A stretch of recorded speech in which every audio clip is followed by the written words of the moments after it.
राज्य में कबीर परमात्मा की बढ़ती महिमा को देख शेख तकी गुस्से से जल भुन जाता है और कबीर जी को मारने की एक नई साजिश रचता है। वह सिकंदर लोधी के पास जाता है और कहता है, महाराज, मैं उस जुलाहे कबीर की एक और परीक्षा लेना चाहता हूँ। सभी मुसलमान उसे तभी अल्लाह मानेंगे जब वह हमारी इस परीक्षा पर खरा उतरेगा। जरूर वो कोई सेवड़ा है, जरूर कोई तंत्र विद्या जानता है।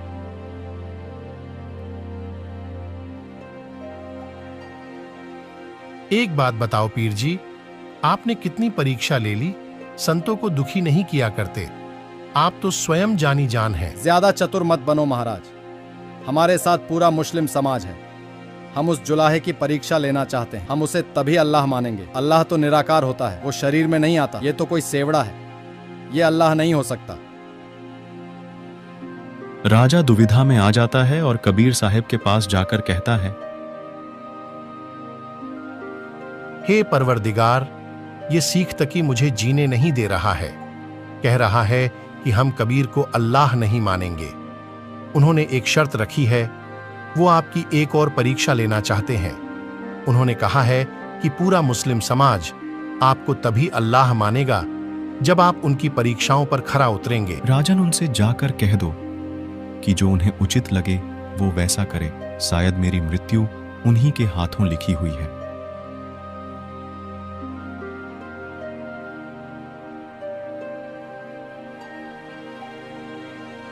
राजा सिकंदर लोधी अपने धार्मिक पीर शेख तकी के पास वापस जाता है। वही दूसरी तरफ शेख तकी ये सोच सोच के परेशान हो रहा था कि कैसे वह कबीर साहब की बढ़ती हुई प्रशंसा को कम करे।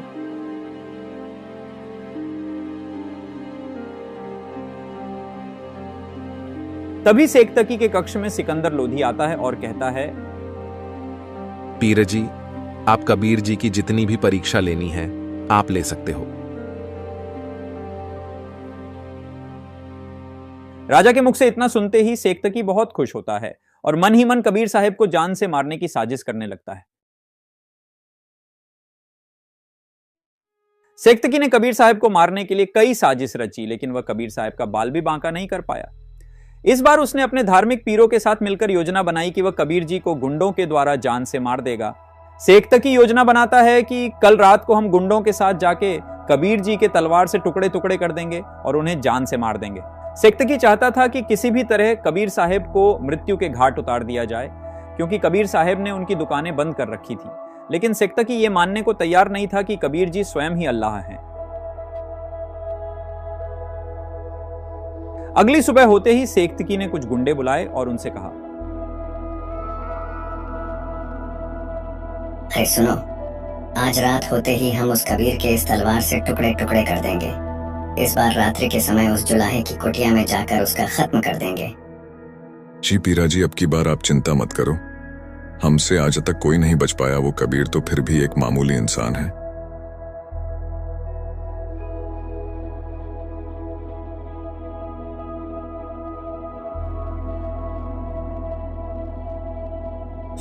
रात्रि का समय हो जाता है। शेख तकी कबीर साहब की कुटिया के पास गुंडों को लेकर पहुंच जाता है और उनसे कहता है कि वो जाकर कबीर साहब को ख़त्म कर दें। शेख तकी के आदेश अनुसार उनमें से एक गुंडा कबीर साहब के पास तलवार लेकर पहुंच जाता है, जिस समय कबीर साहब अपनी कुटिया में सो रहे थे। तभी वह गुंडा कबीर साहब पर तलवार से बेतहाशा वार करता है। तलवार कबीर साहब के शरीर से आर पार निकल जा रही थी, फिर भी वह गुंडा सोचता है कि कबीर साहब मर चुके हैं और वहाँ से जाने लगते हैं। वे वहाँ से जाने लगते हैं तो कबीर साहब उनसे कहते हैं, अरे शेख तकी, वापस क्यों चल दिए? कुटिया तक आए हो तो इस जुल्हे के यहाँ दूध भी पीते जाओ। इतना सुनते ही वो सभी डर जाते हैं। वो सोचते हैं कि कोई भूत आ गया है। वे वहाँ से पांव दबाकर भागने लगते हैं। सतयुग में सब सुकृत कहटेरा, त्रेता नाम मुनिंदर मेरा, द्वापर में कल नाम कहाया, कलयुग नाम कबीर धराया। परमेश्वर कबीर जी चारों युगों में एक लीला से शरीर शिशु रूप में प्रकट होने की करते हैं। सतयुग में सत्सुकृत नाम से, त्रेता युग में मुनिंद्र ऋषि नाम से, द्वापर युग में करुणामय नाम से और अपने वास्तविक नाम कलयुग में कबीर नाम से प्रकट होते हैं। तथा इसके अलावा भी परमात्मा जब चाहे इस धरातल पर साधु संत जिंदा महात्मा के रूप में प्रकट होकर अपनी अच्छी आत्माओं को मिलते हैं। गोता मारूं स्वर्ग में, जा बैठूं पाताल, गरीब बाल ढूंढत फिरूं, हीरे मानिक लाल। तथा इसी विधान अनुसार परमेश्वर कबीर जी चारों युगों में प्रकट होकर अपनी अच्छी आत्माओं को मिले। उन अच्छी आत्माओं में बहुत से राजा भी हुए जिन्हें परमेश्वर कबीर जी ने उन्हें तत्व ज्ञान समझाकर परमेश्वर कबीर जी ने अपनी शरण में लिए। आज हम अपने इस वीडियो में उन्हीं राजाओं की बात करने वाले हैं जो परमेश्वर कबीर जी का ज्ञान समझकर उनके शिष्य बने। सतयुग, जैसा कि हमने आपको प्रारंभ में बताया कि सतयुग में कबीर जी सत्सुकृत नाम से आए थे। उस समय के तत्कालीन राजा जैसे राजा मित्रसेन, रानी चित्ररेखा, राजा राय हरचंद को परमात्मा ने अपना वास्तविक ज्ञान समझाकर सद्भक्ति की राह दिखाई थी तथा मोक्ष प्रदान किया। सतयुग में कबीर परमात्मा राजा अम्बरीश को भी मिले और उन्हें सद्भक्ति मंत्र प्रदान किया। राजा अम्बरीश की विस्तृत कथा जानने के लिए संत रामपाल जी महाराज के प्रवचन सत्संग अवश्य सुने। त्रेता युग में कबीर जी ऋषि मुंद्र जी के नाम से प्रकट हुए। कबीर परमात्मा लंका में रहने वाले चंद्र विजय और उनकी पत्नी कनवती को मिले तथा उन्हीं के माध्यम से रावण की पत्नी मंदोदरी और भाई विभीषण को भी ज्ञान समझाकर अपनी शरण में लिया था। मुनिंद्र ऋषि उर्फ कबीर परमेश्वर की भक्ति और ज्ञान से ही विभीषण का कुछ भी अनिष्ट नहीं हुआ था, जबकि रावण सहित पूरी लंका का विनाश हो गया था। सतयुग में यही आत्मा राजा अम्बरीश से, वही आत्मा का जन्म त्रेता में राजा जनक के रूप में हुआ। उन्होंने भी कबीर परमात्मा द्वारा बताई गई सद्भक्ति की। द्वापर युग में परमेश्वर कबीर जी करुणामय नाम से प्रकट हुए।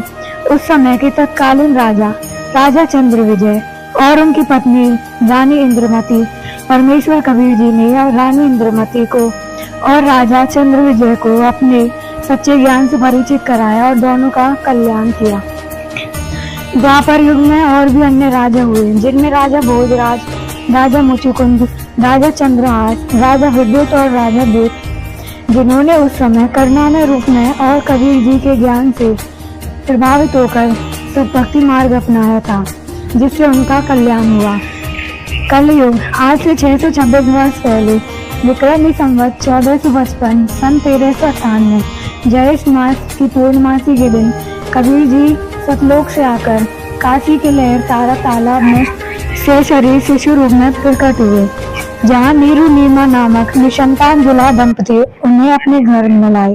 फिर परमेश्वर लीला में शरीर में बड़े हुए और उस समय कबीर परमात्मा 120 वर्ष पृथ्वी पर रहे। उस दौरान उन्होंने बहुत सारी अनहोनी लीलाएं करी और कबीर परमेश्वर द्वारा किए गए चमत्कारों को देखकर उस समय परमात्मा के 64 लाख शिष्य हुए थे। एक ऐसे समय में जब प्रचार का कोई साधन नहीं था, उस समय परमेश्वर कबीर जी के 64 लाख शिष्य होना परमात्मा की समर्थता का प्रमाण देता है।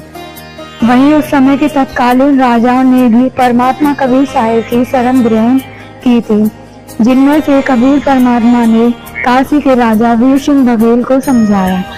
राजा वीर सिंह बघेल परमात्मा के ज्ञान से काफी प्रभावित हुए और परमेश्वर कबीर जी से उपदेश लेकर सद्भक्ति की। दिल्ली के बादशाह सिकंदर लोदी, जो उस समय पूरे भारत के शासक थे, उन्होंने भी कबीर परमात्मा के आध्यात्मिक मार्ग को स्वीकार कर सद्भक्ति की थी। दिल्ली के बादशाह सिकंदर लोदी को भयंकर जलन का रोग था, जिसका कहीं इलाज नहीं मिल रहा था। सिकंदर लोदी को पता चला कि काशी शहर में एक कबीर नाम के महापुरुष रहते हैं, अगर उनकी दया हो जाए तो दुख निवारण अवश्य हो सकता है। और जब सिकंदर लोदी परमात्मा कबीर जी से मिले, तब कबीर परमात्मा को अपना आशीर्वाद भरा हाथ सिकंदर लोदी के सिर पर धरा और उसी समय सिकंदर लोदी का शाब्द जलन का रोग समाप्त हो गया। तब सिकंदर लोदी को यह समझ में आया कि यह कोई आम इंसान नहीं है, बल्कि स्वयं अल्लाह अकबर है। और फिर कबीर परमात्मा द्वारा बताए गए भक्ति मार्ग को अपनाया। अब बात करते हैं बिजली खां पठान की, जो उस समय मगध रियासत के नवाब थे। एक बार मगध में अकाल पड़ा, त्राही त्राही मच गई थी। तब बिजली खां पठान को पता चला कि काशी में कबीर नाम के एक महापुरुष रहते हैं। यदि उनकी दया हो जाए तो उनकी रियासत से अकाल समाप्त हो सकता है। तब बिजली खां पठान काशी जाकर कबीर जी से मगध रियासत की रक्षा करने की प्रार्थना करे।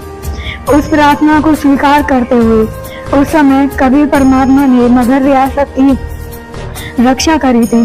कबीर परमात्मा के चमत्कार को देखकर बिजली खां पठान ने भी कबीर परमात्मा का ज्ञान स्वीकारा और उनके शिष्य बने। इसके अलावा भी कबीर परमात्मा के कलयुग में जब चाहे इस पृथ्वी के जीवों के उद्धार के लिए प्रकट होते रहते हैं। उस दौरान भी कबीर परमात्मा इसी तरह अनेक राजाओं को मिले। उन्हीं में से एक है अब्राहिम अदम सुल्तान। इराक के अंदर एक बलख नाम का शहर था, जहाँ के राजा अब्राहिम अदम सुल्तान थे। अब्राहिम अदम सुल्तान ने पिछले जन्म में बताई गई परमात्मा की भक्ति को श्रद्धा से किया था, लेकिन किसी कारणवश वह भवसागर से पार नहीं हो सका। यही वजह थी कि उसे परमात्मा कबीर द्वारा बताए गए आध्यात्मिक मार्ग को समझने में उसे देर नहीं लगी और कबीर परमेश्वर द्वारा बताई गई भक्ति करके मोक्ष प्राप्त किया। जालंधर नगर के राजा भोपाल परमेश्वर कबीर जी से जिंदा महात्मा के रूप में मिले। उन्हें परमेश्वर ने कुछ चमत्कार दिखाए, जिससे राजा बहुत प्रभावित हुआ। जब परमेश्वर ने उसे ज्ञान समझाया और राजा को सहयोग दिखाकर वापस छोड़ा, जिससे राजा भोपाल सहित उसके पूरे परिवार अर्थात उसकी 9 रानियां तथा 50 पुत्रों तथा एक पुत्री ने परमात्मा से नाम लिया तथा मोक्ष करवाया। एक अमर सिंह नाम का सिंगल द्वीप का राजा था। अमरपुरी नाम की नगरी उसकी राजधानी थी। उसे अपनी शरण में लेने के लिए परमात्मा ने राजा के महल के मध्यम में बनी टोड़ी में प्रकट हुए। उस समय परमेश्वर ने अपने शरीर का 16 सूर्य जितना प्रकाश बनाया। राजा को पता चला तो उठकर महल में आया। परमेश्वर के चरण पकड़कर बोला कि क्या आप ब्रह्मा विष्णु महेश में से एक हो या परब्रह्म हो? तब परमात्मा ने कहा कि मैं इनमें से ही ऊपर के स्थान सतलोक से आया हूँ। राजा को विश्वास नहीं हुआ तो परमात्मा अंतर ध्यान हो गई। राजा 5 दिन तक विलाप करता रहा। तब 5वें दिन परमात्मा उसी प्रकाश में शरीर में प्रकट हुए। तब राजा रानी ने ज्ञान समझा और दीक्षा ली। इस तरह उनका कल्याण हुआ। राजस्थान के गिन्नौर अर्थात नागौर शहर के राजपूत राजा पीपा ठाकुर ने भी परमात्मा कबीर जी के आध्यात्मिक ज्ञान से प्रभावित होकर भक्ति को अपनाया तथा कलयुग में परमात्मा वाजिद नाम के मुसलमान राजा को भी मिले और अपने तत्व ज्ञान से परिचित करवाकर सब भक्ति की राह दिखाई थी। और भी अन्य राजा हुए जो कबीर परमात्मा के ज्ञान से प्रभावित हुए हैं, जिन्होंने कबीर परमात्मा द्वारा बताई गई भक्ति राह अपनाई, जिनमें नौशीर खान के बादशाह नौशीर खान और राजा कनक सिंह भी हैं। तो दोस्तों, आज आपको पता लग गया होगा कि पूर्ण परमात्मा कबीर साहिब जी कैसे हर युग में अपनी पुण्य आत्माओं को मिलते हैं और अपना तत्व ज्ञान समझाते हैं।